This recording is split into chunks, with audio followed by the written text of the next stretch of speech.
আমরা এই মুহূর্তে আছি আমি সাদিম লঞ্চের সামনে। সাদিম 7 সম্ভবত এই লঞ্চটির নাম রাখা হয়েছে, যদিও এখনো পর্যন্ত লঞ্চটির বডিতে নাম লেখা হয়নি। তবে নির্মাণের শুরু থেকে কিন্তু আমরা জানতে পেরেছি যে এই লঞ্চটির নাম রাখা হবে সাদিম 7।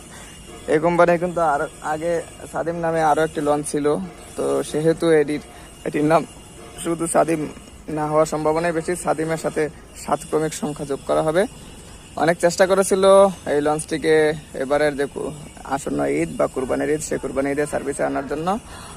আপনারা দেখতে পাচ্ছেন যে লঞ্চটির বডিতে কিন্তু রং করা হয়েছিল, তবে সময় খুব অল্প হওয়ায় কিন্তু সার্ভিসে আনা সম্ভব হয়নি।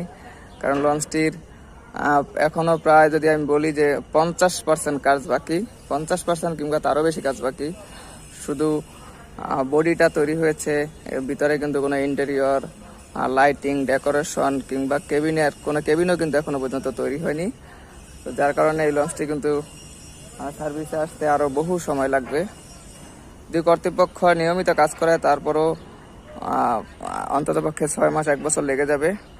তো আবার আগামী ঈদে হয়তো এই লঞ্চটি যদি সার্ভিসে আনার চেষ্টা করা হয় তাহলে সম্ভব, যদি কাজ সেভাবে করানো হয়।